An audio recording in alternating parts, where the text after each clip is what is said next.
one of those days that I pray that I just can live again. So fuck Bill Murray, cause it's one of those days that I wish I could rewind. Hello, welcome. This is the second week now of the Saturday show.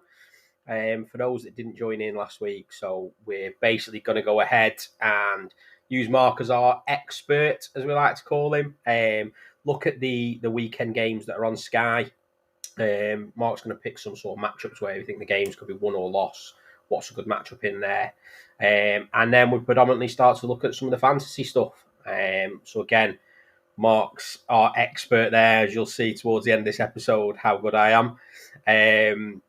This is mainly for our sort of easy watchers or the guys that are just getting into it. You know, those ones that get their fix from the Sky fixtures and not just looking at their own teams. Any questions, feel free, fire them in. We've got Bones in the background producing, he'll fire the questions on. I've got some questions from the group as well that we'll touch on later, fantasy related. So I suppose without further ado, thanks again, Mark, for joining us. Nice to have you back on. First fixture, Jets Falcons. Yeah. Thanks for joining us. Sorry we're a little bit late today. Technical issues. No one, just how life is, isn't it? It throws you some fucking curveballs. But look, hey, we got it sorted out in half an hour. What a great team we are, the Jets Falcons. Whew. I don't know about you, Tom, but I'm not really enthused by this slate of UK games that we've got this year. Obviously we're going next week for the Jags Dolphins. And I was quite excited to see at pre-season when we were talking about going. I was quite excited about the Tua Lawrence matchup. But, the way Urban Meyer's calling offense and the fact that Tua might not even be fit. I'm potentially getting excited about whatever Urban Meyer throws up for Trevor Lawrence and fucking Jacoby Brissett. You know what I mean? So we picked the best of a bad bunch in the two games, but you're right, we've sort of been hampered a bit, haven't we? The Tua thing will be disappointing if you don't make it. I do want to see a shootout between them two, but it's got to be a good experience. My first time. Yeah. I'm just looking forward to seeing you guys and going down with the lads, and we're meeting a few up down there, aren't we? So we're down there. If you want to come or if you go in, fire a message to us on our socials, and we'll see if we can meet some of you. I've got a mate already who I'm meeting down there, an Arizona fan. So he's going to be wearing his Kyler Murray shirt. So I'm going to like that. So I'm because I love Kyler Murray. So yeah. Anyway, let's go back to this week's slate of games. Jets and Falcons. Oof. What to look for in this game? Let's take the Falcons side of the ball first, there, Tom, and we'll come up to the Jets afterwards. Let's touch on a few things that are happening with the Falcons at this moment in time. So the let go of Julio Jones in the offseason, banking on Calvin Ridley having the same kind of production or more than he had last year. We've seen this before from teams when they've moved on from a number one wide receiver, hoping that their number two wide receiver will be able to increase his production. I think we saw that at Pittsburgh when they moved on from Antonio Brown and they had Juju Smith-Schuster, who was getting 1,000-yard seasons, and they thought, well, we'll just maintain that. Yeah. But of course, what they don't realize is when you've got an all-pro wide receiver like Julio Jones or Antonio Brown on the perimeter, it means that people like Calvin Ridley and Juju Smith-Schuster were seeing largely single coverages. Yeah. The teams were doubling the number one. Once they become the number one guy, that's the question. Can they still produce when they're facing double coverages and when they're being specifically game planned against to be stopped? Yeah. As it happens anyway, Calvin Ridley's out this game. He hasn't travelled. He's stayed in Atlanta. There's no real injury report for him. It's just been cited as personal reasons. Yeah. So this might have to be something that if you've got Calvin Ridley on your fantasy teams or if you're an Atlanta Falcons fan, this might be a storyline you might want to follow. I don't know what's happened. I imagine life is bigger than NFL, even for NFL players. So he's out for personal reasons, but the club hasn't really said anything else other than that. So you've got Calvin Ridley out. You've got Zacchaeus and you've got Russell Gage. Russell Gage is out in this game, who plays slot receiver for them. So this is I'm going Kyle Pitts alert. This is a Kyle Pitts alert. If I had a siren with a Rupert Pitts alert, this would be it. You know what I mean? And he's playing a team that would favour it. He's playing a team that would favour Kyle Pitts' breakout. His receiving grade isn't too bad. His receiving grade with PFF is a steady 67. Anything over 65 with PFF is really a steady grade. So he's actually got a 67. He's a seventh most elite. He's the seventh tight end in the league at the moment for both receptions and receiving yards.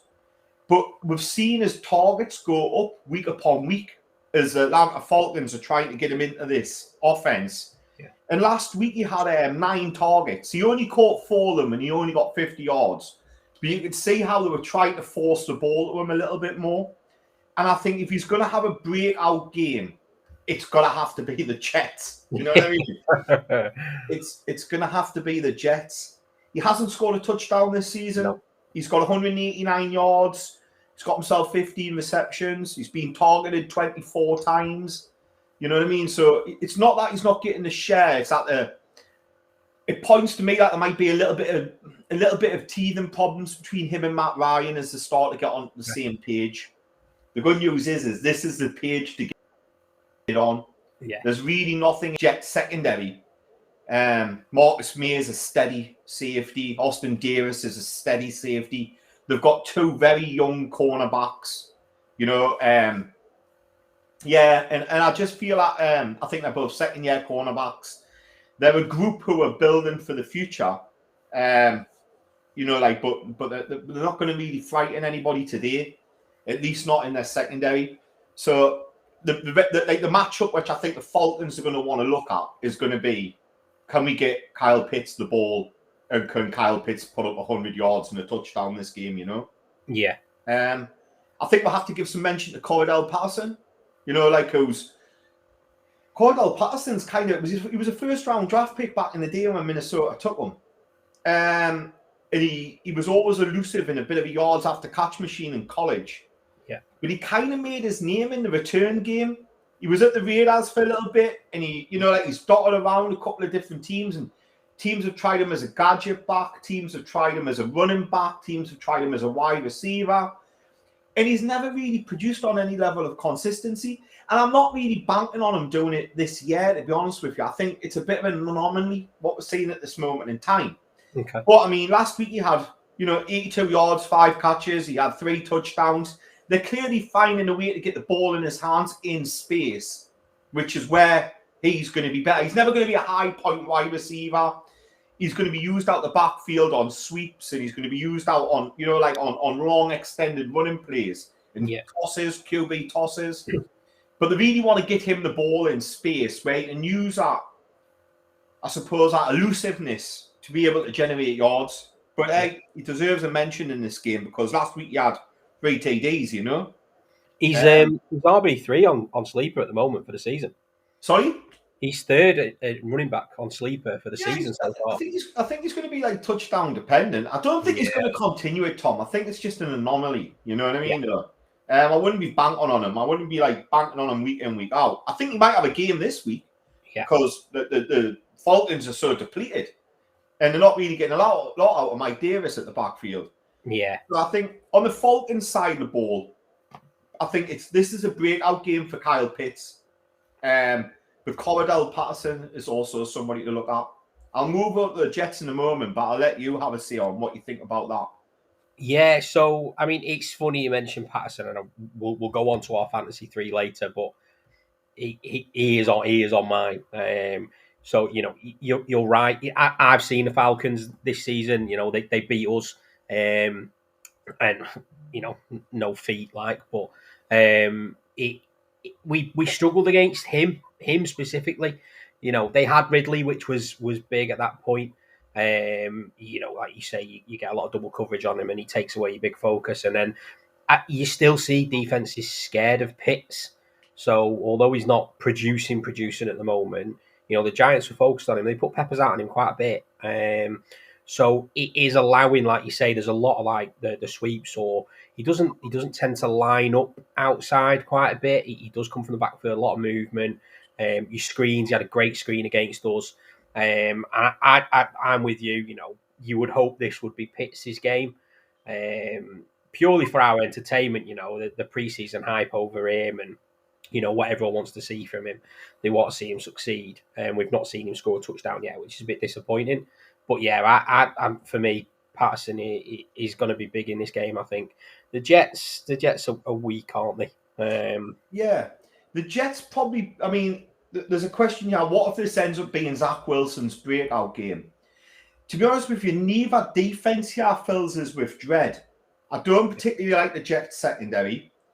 And when it comes to that Atlanta Falcons, they've got Deion Jones in the middle of that linebacking core, who's still a very, very good player. One player who is having a very good season for the Falcons secondary is the second-year corner out of Clemson, AJ Tyrell. Despite them leaking yards all over, he's actually been pretty shut down for the first 3 games of the season. He only allowed 4 catches for 32 yards. Yeah. You know what I mean? And he's got a decent PFF grade of 71.3 in coverage, which is that's a good PFF grade, Anything over 70, you're talking good.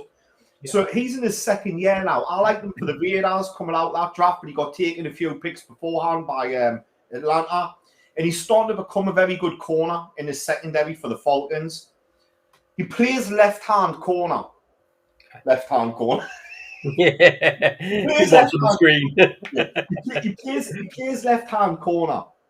So he's not going to be matched up against one particular wide receiver because he's not going to travel with them. He's not like Jalen Ramsey who's going to travel about. He plays left-hand cornerback. So he's going to be matched up against different wide receivers. But I suppose the matchup which I'm going to be looking at is going to be between him and Corey Davis, the free agent that took across from Tennessee this year. Yeah. And you've got Denzel Mims in there. I don't know what Elijah Moore's fitness is like at this moment in time. So it's a difficult one to call this. But yeah, I do think that Corey Davis and AJ Tyrell might be a matchup worth watching. Davis had a decent season last year. He's had some drops this year, but he had a decent season last year. So we know we've got a sample size for him that he can be successful in the NFL. Otherwise, he wouldn't have got paid by the Jets in free agency. Yeah. So AJ Tyrell up against this kid, will be an interesting battle. Zach Wilson, improved last week. He had a good game last week. In this Falcons defense, apart from the odd player like I've just mentioned, is really quite porous. There's players to be had on them. Tyler Heineke put yards on them last week. Yeah. There's players to be had on this Falcons team. And the Jets have got a legitimate game changer on the middle of their defensive line in Quinnen Williams. Quinnen Williams has got a really good pass rush grade, 74. He's got 4 sacks already for the season. And the Atlanta Falcons in the middle of their offensive line are starting a rookie called Jalen Mayfield, who's struggled terribly at guard so far. He's got a pass blocking grade of under 30. I think it's 20 is his pass blocking grade, which is atrocious. He's already allowed 4 sacks this season and had 5 penalties called on him. Jeez. So you've got to think that Quinnen Williams in the middle of that Jets defense can dismantle and can cause pressure in the pocket. As a result of that, I'm not going to back anybody or bet on this realistically for money. But I'm thinking that the Jets can win this. I'm thinking that the Jets can put a series of wins together and go back to back from their victory last week. So I think the Falcons are going to be deflated losing in the last minutes of a game. And the Jets are going to be pumped up, winning, in the last moments of a game. And I think one team's going in with confidence, the other team's feeling a bit flat. And I just think that the Jets have got an opportunity here.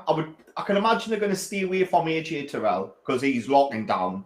Yeah. But they're going to look at the other cornerback side and they're going to try to make some plays there. But there is enough. It's not the most exciting game, but there is enough there to be able to find some matchups and have a look at it. You know what I mean, Tom? Yeah. So the spread is 2.5. So Jets plus 2.5. I'm taking that. I would take. I'm not going to back it.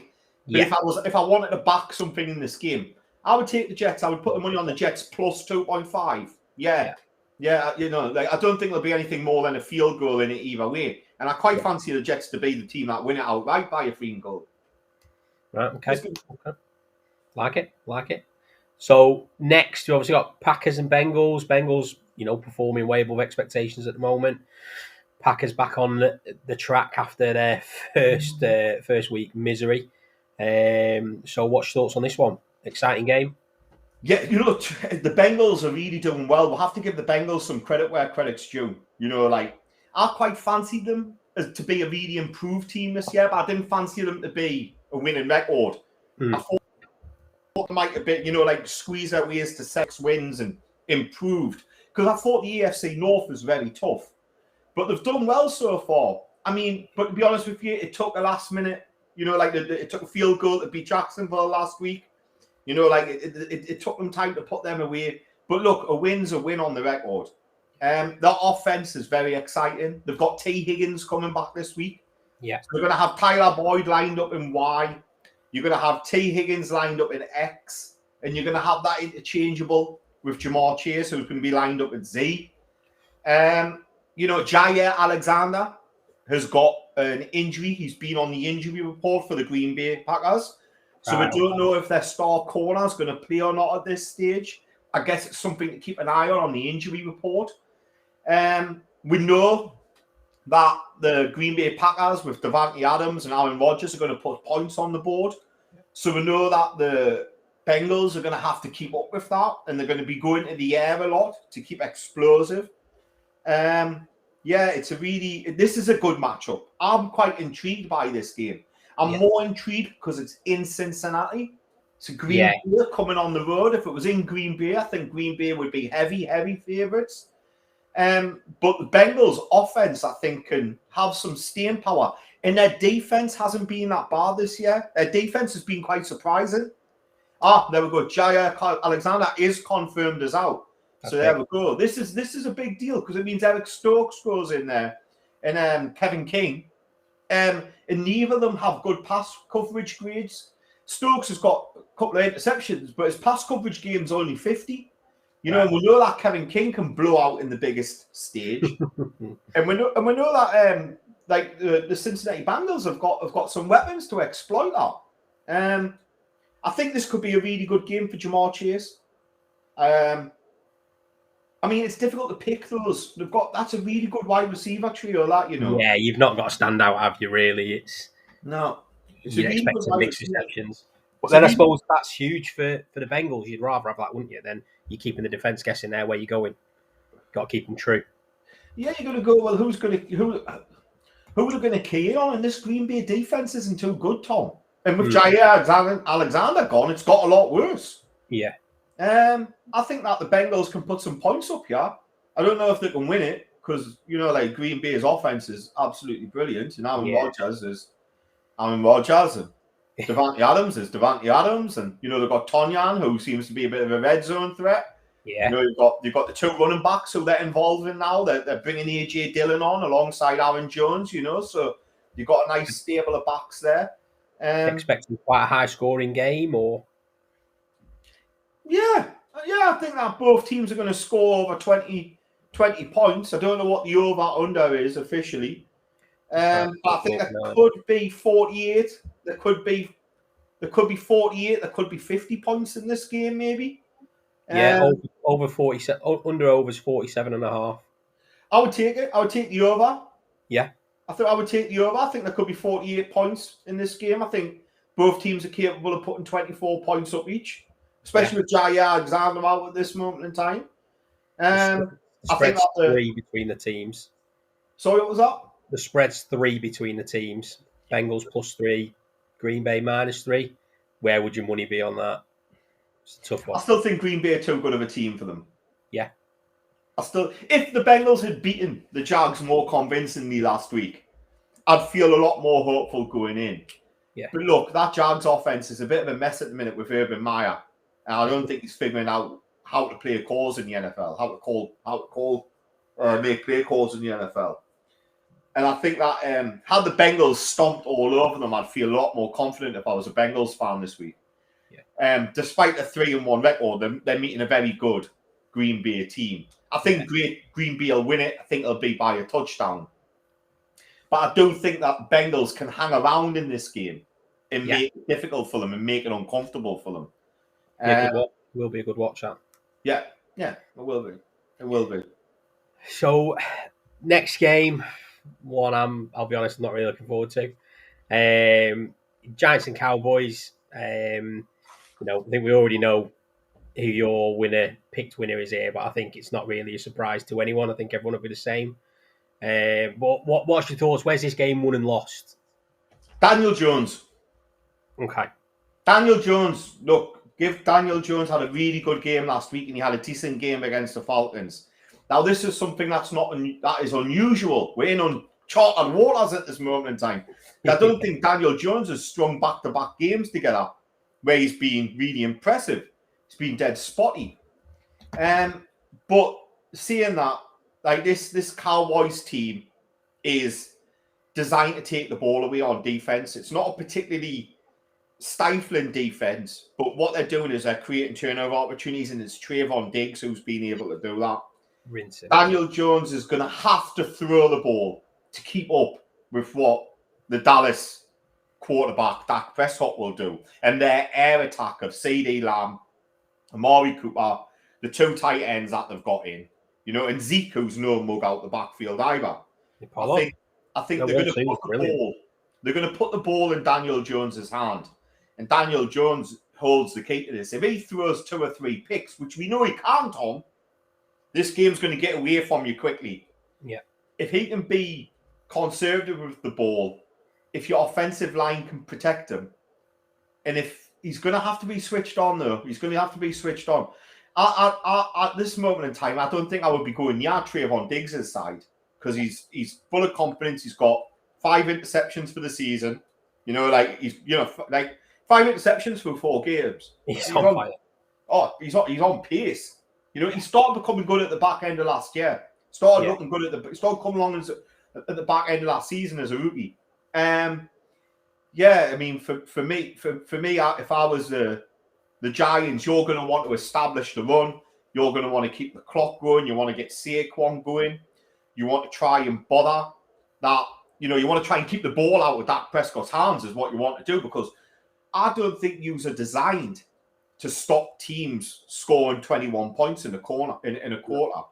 Like we're our cover 3 at the Raiders is we're not going to let this big play behind you. But I think you want to get into leads, and you want to go man coverage, and you want to play different schemes in defense, and you want to be creative. And it'll depend on whether Saquon Barkley can get into the game. Don't think the Cowboys will allow it. I think what they'll do is they'll go, we want Daniel Jones making 30 passes and we're gonna try to score points quickly. Your team is Blake Martinez still missing, Tom? He's done for the season. Done for the season. And you've lost Dalvin Tomlinson in the middle of that defense. And Zeke Elliott's hot at this moment in time. For as much as I think that Dak Prescott's going to want to get the ball to Chase Young and his 2 tight ends and to Amari Cooper, I think if Zeke touches the ball 20 times out the backfield this week, I think he could get 100 yards quite easy on your side. Yeah. Missing somebody like Tomlinson in the middle of defense who's went to Minnesota, and missing Blake Martinez, I think he could be quite vulnerable to the run this week. Yeah. It's. I think it's going to be difficult for you, Tom. Yeah, I think the biggest thing for me is Andrew Thomas is questionable at the moment. He's limited all week. He's really struggled with a foot and ankle injury that he picked up in the last game. If he doesn't play, Joe Judge has been blown out once so far in his career with the Giants. I'd expect a blowout. If Andrew Thomas doesn't play, I would expect an absolute blowout, because you're talking Nate Solder moving back to left tackle. He's been an absolute shambles at right tackle. Never mind, how bad he was pre-COVID before he took the season out at left tackle for us. We'll then have Matt Pert at right tackle, who was drafted last year as a developmental tackle, who's not been being developed. It's going to be a real problem. Solder's had to have tight end help every single snap, and he's still getting absolutely destroyed. So, as much as DJ has been good this season, he's been efficient. There was a stat out. There's a QBR rating, I think, plus 90. There's Kyler Murray holds it for 5 consecutive games, but DJ's the same for them 5 consecutive games. It's only those two. He's been efficient this year. My worry is you're right. He's got the picks in him. He's efficient when he's got time in the pocket. You saw that against the Saints. Our O-line held up really well. He isn't going to have time in the pocket this game. He's going to have to get the ball out quick, which is where, we all know he stares down the receiver. He's not going to have time to go through his reads. He's going to be staring down that first receiver. It's not going to be Golladay, who I think Diggs will match up against, because they'll probably look at him as the deep threat. But you're looking at maybe Tony in the slot. And it's what Cowboys can do against that. You're right. I don't think we'll be able to establish a run that well. But yeah, it's not a game I'm looking forward to, if I'm honest. If Andrew Thomas starts, then do you know what? I'm looking forward to the game. It'll be an exciting game. I still don't think we'll win. But it makes a massive difference if he starts, because he is a franchise left tackle. Like this season, he's been unreal. He's the highest graded second year tackle, whereas last year he was the worst first round tackle graded. And he came out, he was playing with an injury all season, but he's really turned it around, and it's been huge for DJ. But it shows the spread's 7. They're clear heavy favourites, the Cowboys, and I wouldn't be shocked to take that. I think they might go above that, Tom. Yeah, I think it's a 2-score game minimum. We saw a very impressive Carolina team go there last week, and although the score looked close, it took 2 Sam Darnold rushing touchdowns. Yeah, it's not like they were throwing those touchdowns. It was Sam Darnold, running them in, which is he leads the NFL on quarterback running touchdowns at the moment. Yeah. You know what I mean? And although DJ Moore kept that game close and they come back into it, the Cowboys really at any point you felt could put their foot on the gas again and build up that lead again. Yeah. I watched that game and I really enjoyed that Panthers Cowboys game last week. A big fan of DJ Moore. So I just kind of thought this Cowboys team. CeeDee Lamb was quiet last week. Saying he's going to want to be hungry for touches soon. Yeah, Dalton Schultz had a good game last week. And I think this week it's a CeeDee Lamb game. Yeah. I think you're going to have Bradbury lined up on Cooper. Yeah, I think Amari Cooper's going to probably see a lot of Bradbury because he's going to play out with Exelot Cooper. Yeah. And I think what you'll see is you will see CeeDee Lamb playing out the slot sometimes, playing out at flanker sometimes in the Z position. They're going to use him in motion. Yeah. The difference between an X, Y, and Z receiver is the X receiver is tethered to the line of scrimmage, which means you can't move your X receiver. Your Z receiver is just behind the line of scrimmage, so you can put him in motion. Yeah. And sometimes you'll see teams put them in motion. And the reason why teams do that is because if the cornerback follows them, they know they're in man coverage. If the cornerback stays and he goes by himself, they're in zone coverage. So it allows the quarterback to be able to see a little bit of what coverage is going on. Yeah. You know what I mean, though? And then I have to make some defensive adjustments. Doesn't mean that they're going to pass to that player. Sometimes it's just purely so they can see are they in zone or are they in man. And the Y, of course, is your slot wide receiver, who could also be your tight end. You know what I mean? Yeah. So Y is traditionally a tight end, but it can be now when we see 3 wide receiver sets, it can be a slot receiver as well. Yeah. So I think if CD's moved around, which he often is, I think it can pose some problems for you. I'm not quite sure who's going to pick him up in your slot. If you talk about a kid who's 6'2" and it can high point the ball, playing in the slot. Yeah, and that's it. It'd be Adoree Jackson. That they've moved Adoree Jackson inside quite a bit, and they're putting Darius Williams out wide, more of a speed package. But Adoree Jackson isn't tall. He's short. He's a short corner. So I don't know. I wouldn't be shocked to see Graham move back to a more zone coverage this game. Last year we played zonal constantly. Don't get me wrong. This season we brought Adoree Jackson in because he wanted to go more man, and we've gone more man, and our defense doesn't look anywhere near as good as it was last season. And against the Cowboys, you need to be that bend, don't break, because they're going to put yards up. but don't give it on behind you. Give it in front. So I mean, hopefully Graham comes up with some sort of scheme, and it's a competitive game. But we're in their turf as well at the AT&T. That bit of Dak retribution. Logan Ryan injured him, put him out for the season last season. I just think all signs point to for me a blowout. If Andrew Thomas is out, I would be shocked if we put more than 10 points on the board. Yeah, I think it's going to be a Cowboys win. I can see them winning by more than a touchdown, Tom. Yeah. It depends on Daniel Jones being conservative. Yeah. I mean, we've talked about this game quite a bit because a lot of fans in the UK are Giants fans and a lot of them are Cowboys fans. The NFC East has still got some pull. Would this game be televised if it wasn't even an NFC division game? Probably not, Tom. But the Cowboys are on. It's not as good as a slate of games as last week by any stretch of the imagination. No. However, moving on to the next one is a brilliant game. Probably the pick of the bunch for me. And yeah, I mean, Chiefs. There's questions at the moment. So where are you at here? Where's the matchups? Where's it won? Do you know what it's like? The Bills should know better. The Bills' defense is playing very good at this moment in time. Yeah, but they've not added to that secondary. They've still got Levi Wallace out there, who was a walk-on at Alabama, an undrafted free agent, who holds his own at corner. He's not the worst corner in the NFL. He's not the best, dead steady. But they've got Kelsey, they've got Tyreek Hill, and at some point you've got to think that one of them can get into this game. What they haven't got this year is they haven't got Sammy Watkins. I've been saying this. Who's the number 2 wide receiver? Thompson's not good enough. I think they're going to miss a player like Sammy Watkins, who was a first rounder and a legitimate talent. You know what I mean? But I do think that Tyreek Hill, off the back of a phenomenal week last week, can have another big week this week. It's at the Chiefs' ground. It's at Arrowhead. Look, the Bills have improved their pass rush. The Chiefs' offensive line is very young.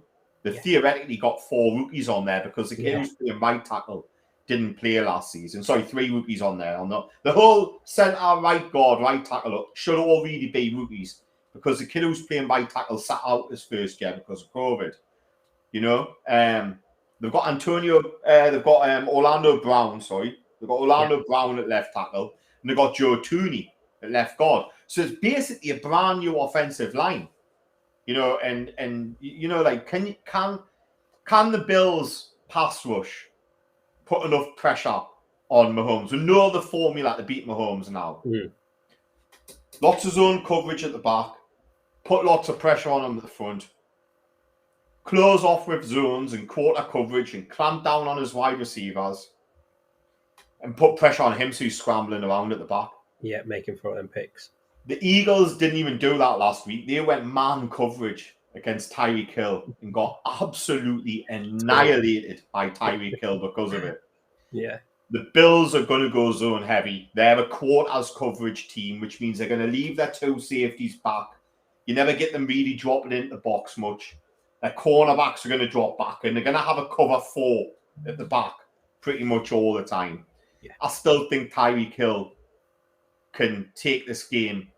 I think that Travis Kelsey can take. It seems to be which one's hot each week as well. I don't think the Bills have improved, but I don't think the Chiefs will win it. Okay. Spreads 2.5 on that one. You take Kansas. Taking Kansas now ahead.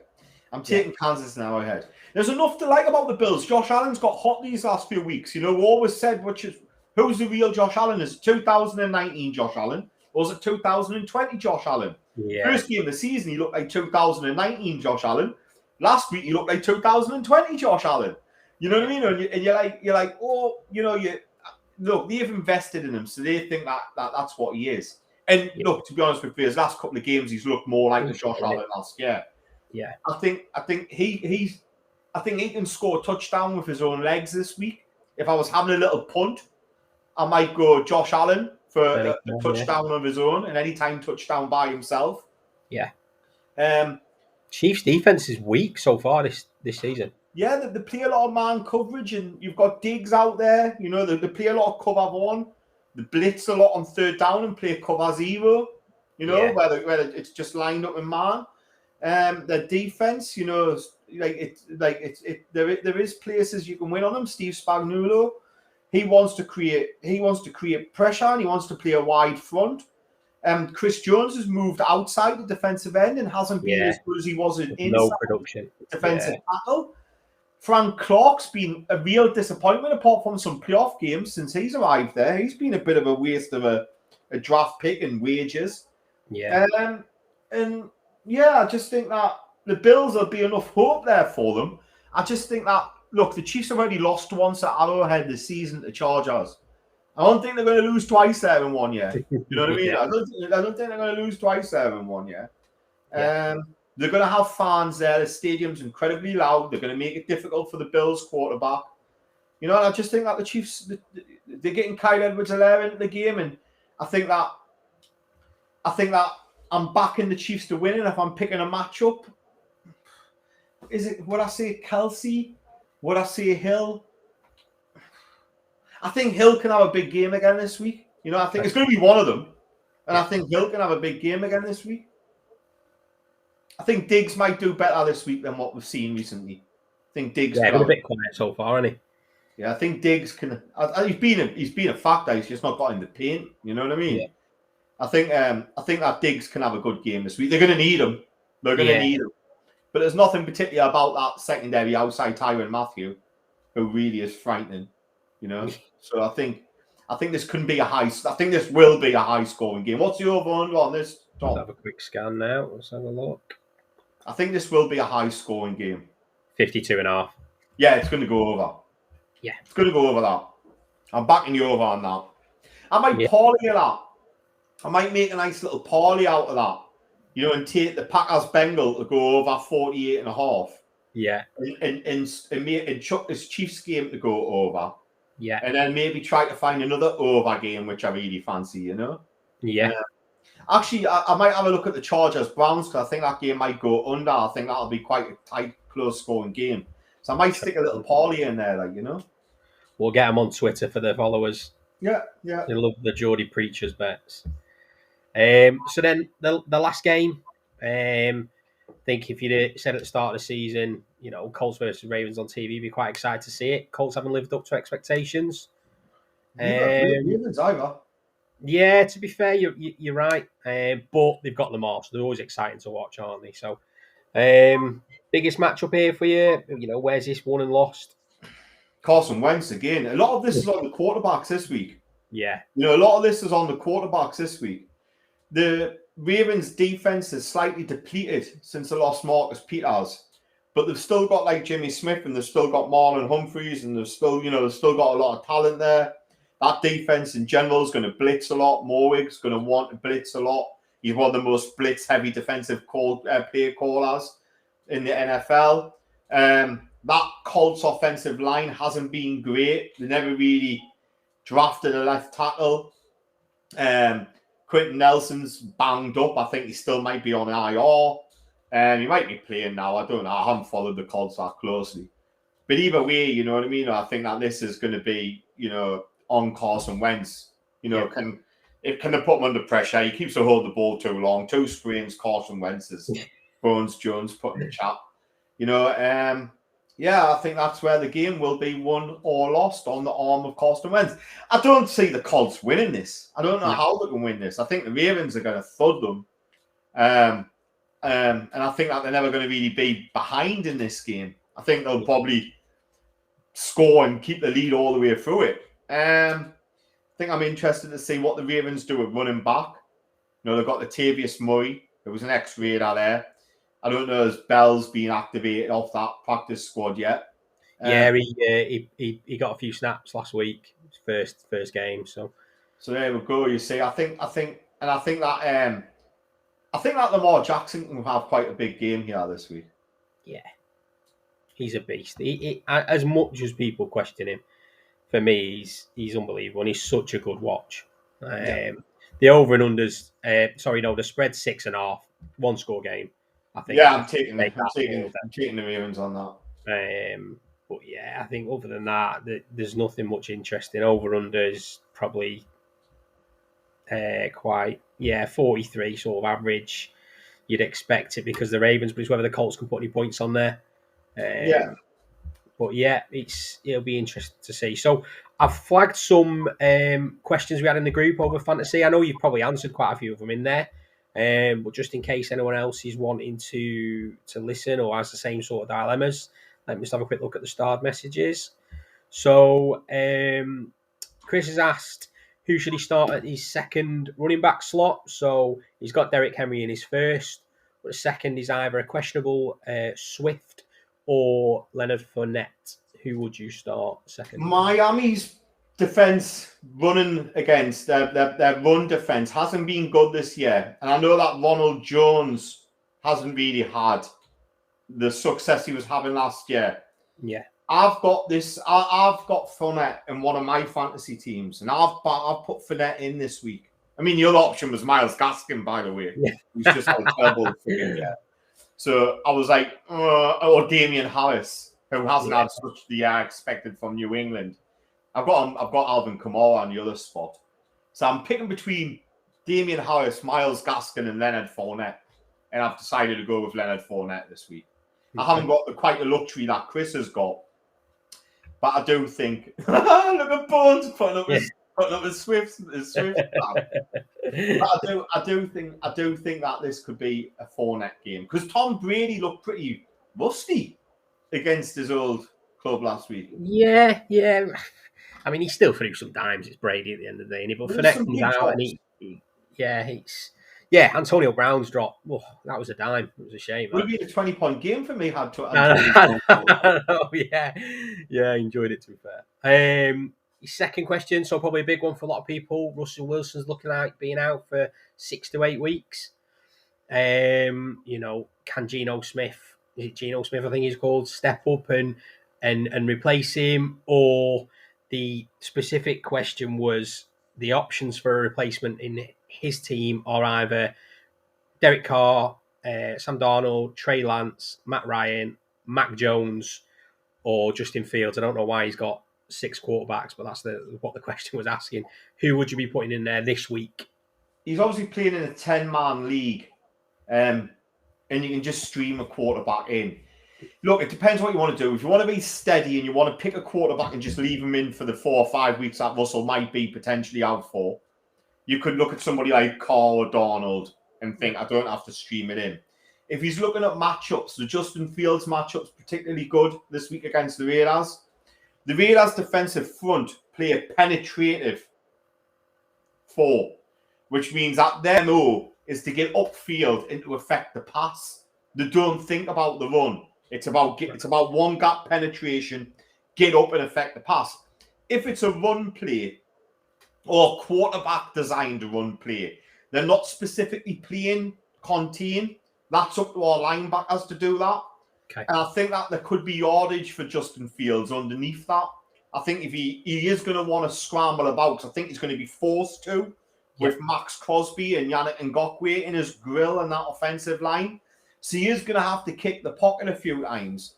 And I think he might be able to break some yardage with his legs, and yardage with legs with quarterbacks will get you good points. Nice points, yeah. So whilst I don't think he's going to get 3 or 4 touchdowns, at least I freaking hope not, I do think he might get 60 or 70 yards and run a touchdown in as well. And then if he throws a touchdown and gets 200 yards passing, he's got a very good game behind him. So look, you've got Lance there as well. I just think that Shanahan might lean on the run a little bit, and Lance is a legitimate red zone threat. I would be considering Lance and I would be considering Fields, but I think this week I would go with Fields. Okay. Like it. They were the only questions, so I think I didn't want to do this part, but we're going to have to move on to our Fantasy 3. So as we said, each week we're going to pick a quarterback, a running back, and a wide receiver and sort of go head-to-head. There's no expectations of me winning at all. I'm sure we'll all agree on that. But let's have a look at last week's results. Quite a resounding victory for you there, Mark.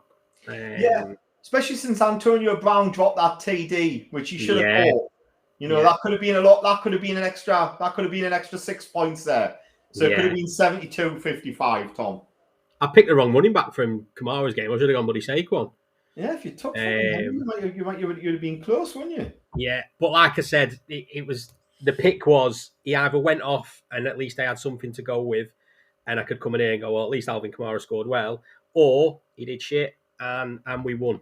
So we'll take the win there. But yeah, you know, we'll move on to this week's. I don't know if you've got your three already. I've got my three. I've got. Right, I'm after a wide receiver. Just give us 2 seconds, and I'll have a little look what I fancy. Yeah, I've got my three. Yeah. So, quarterback. I'm going Tom Brady this week.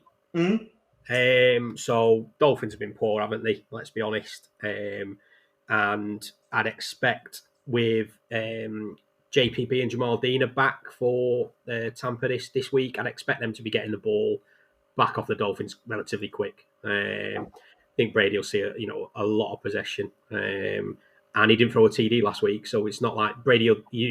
He's the Michael Jordan sort of guy. He'll take that personally. So I expect him to go off and hopefully compete with whoever you've got at quarterback. Who are you taking this week at quarterback? I'm going Joe Burrow. Right, okay, yeah. I think they're going to want to go at the air a lot. They've got 3 good wide receivers. We've already said Green Bay. They're going to be putting some points up this week. Yeah. He's going to have to keep pace with Aaron Rodgers. We know that he throws the ball a lot. I think Joe Burrow is going to be my quarterback selection this week. Makes sense. That makes sense. My running back, we've already touched on him in this week, quite a bit of detail, is Cordell Patterson.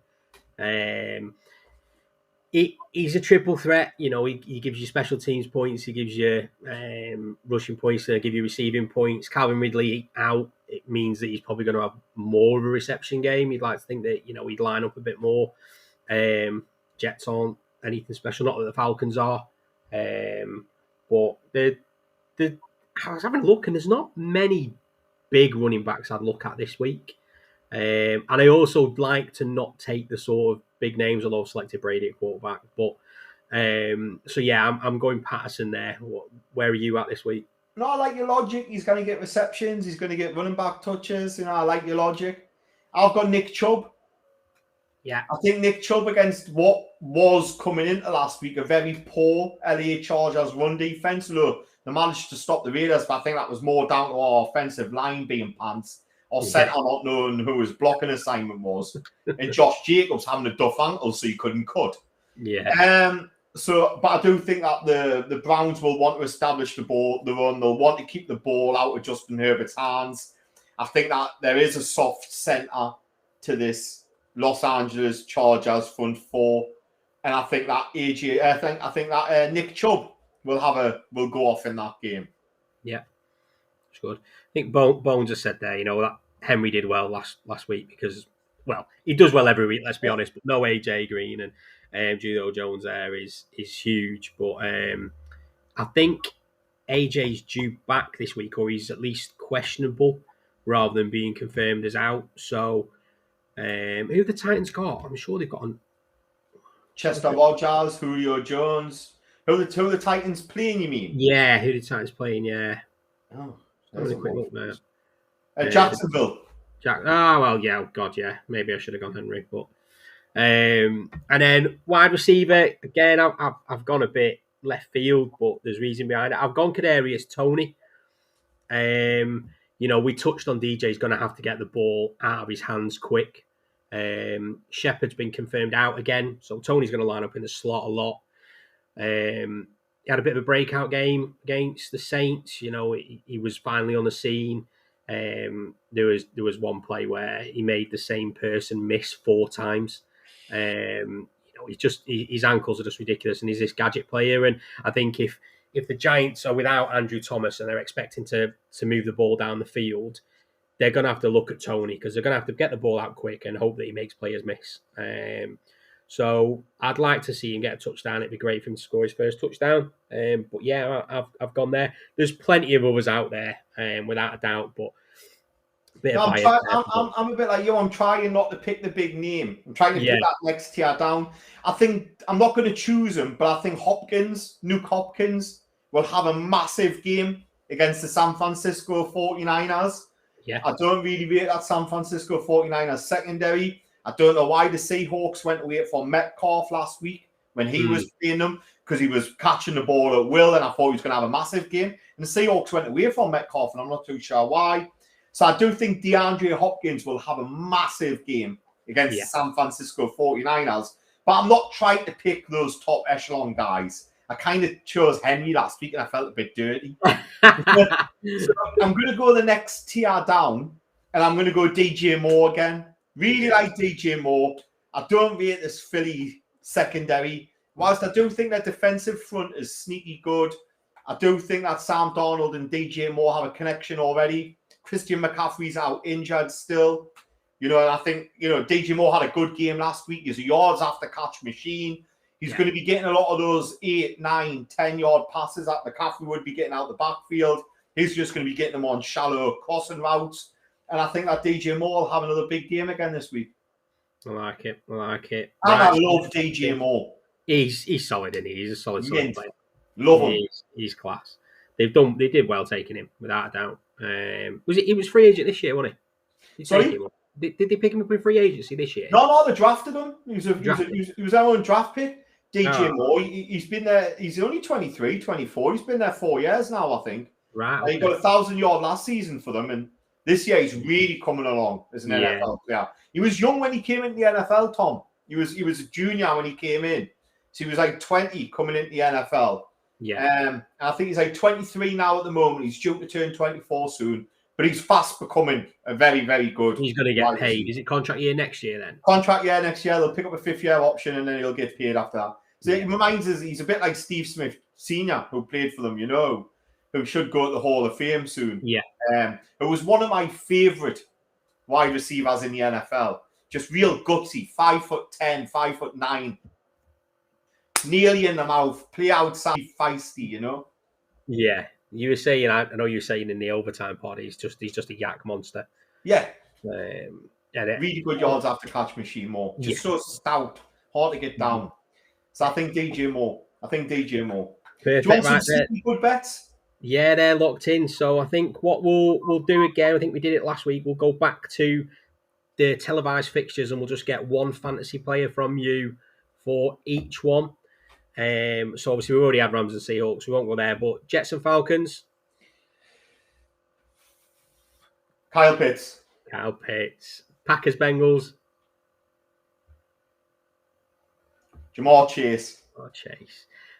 Giants and Cowboys. CD Lamb. Bills and Chiefs. Tyreek Hill. And then Colts and Ravens. Can I say Lamar Jackson? Of course you can. Yeah, Lamar Jackson. Yeah.